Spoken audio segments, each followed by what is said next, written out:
chers auditeurs et téléspectateurs de la radio et télévision Veritas catholique, nous écoutons la déclaration de son Excellence Monseigneur Samuel Cléda, archevêque métropolitain de Douala, suite à la proclamation des résultats de l'élection présidentielle du 12 octobre 2025 et les violences post-électorales. Aux prêtres, religieux et religieuses, fidèles laïcs, âmes de bonne volonté, un cri s'élève dans Rama, une plainte et des pleurs d'amertume. C'est Rachel qui pleure ses fils. Elle refuse d'être consolée car ses fils ne sont plus. Jérémie 31, 15. L'élection présidentielle du 12 octobre 2025 s'est présentée pour nous, Camerounaises et Camerounais, comme le kairos, c'est-à-dire le moment favorable pour écrire une nouvelle page de notre histoire, le changement. Nous avons, pour une large majorité, exprimé ce désir, cette volonté, cette aspiration profonde de notre cœur et de notre âme par le choix massif du candidat, du leader que nous avons estimé capable de rassasier cette grande faim et d'étancher cette immense soif du peuple camerounais. À travers les réactions des uns et des autres après la proclamation des résultats de l'élection présidentielle du 12 octobre 2025, de nombreux citoyens qui s'attendaient à un avenir meilleur ont eu la ferme conviction que leur choix n'a pas été respecté. Il a été méprisé et pire encore ignoré.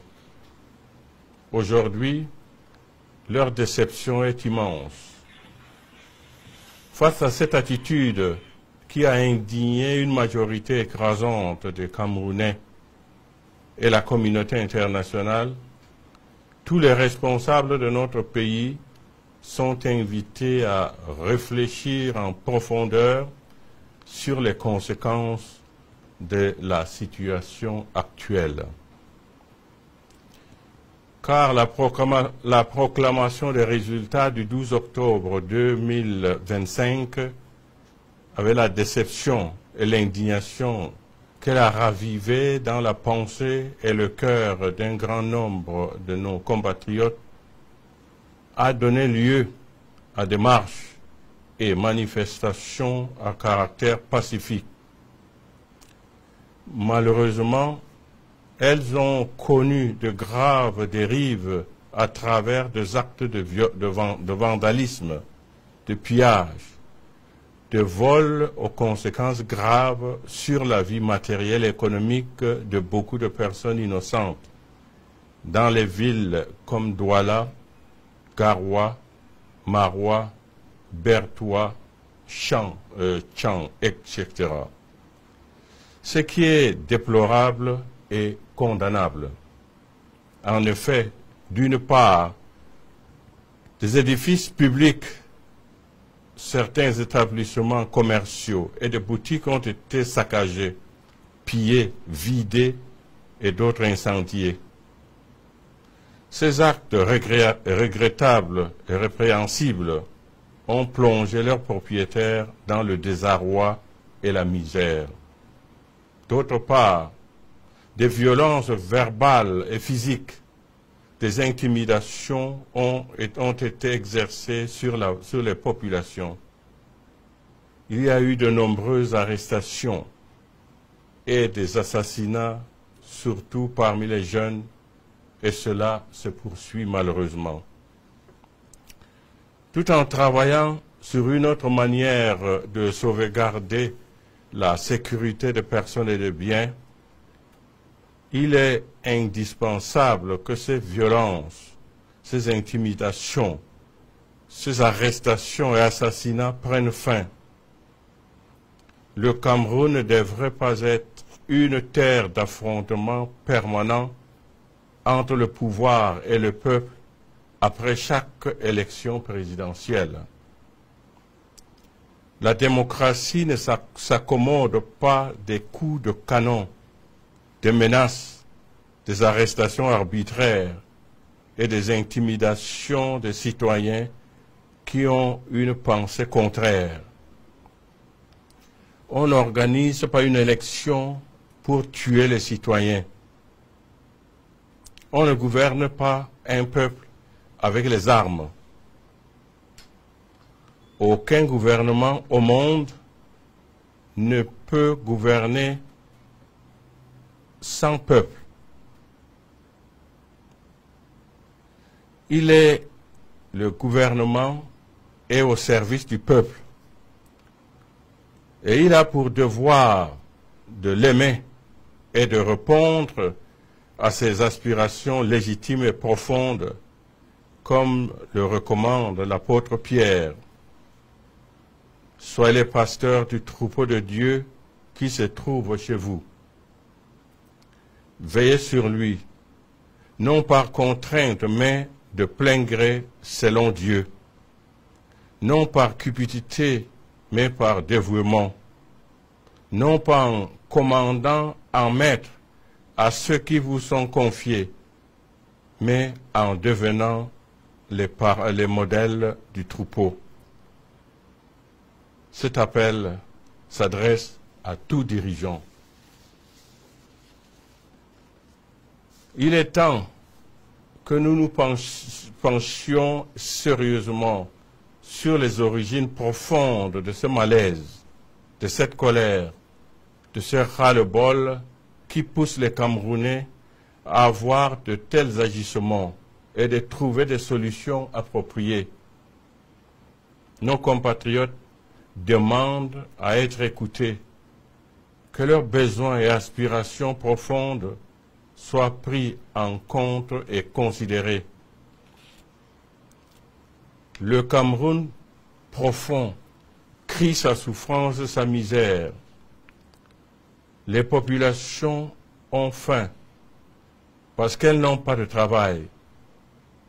Le taux de chômage général actuel est estimé à 74% et celui de pauvreté au Cameroun en 2024 est à environ 37,7%. 10,1 millions de Camerounais vivent avec moins de 1000 francs CFA par jour.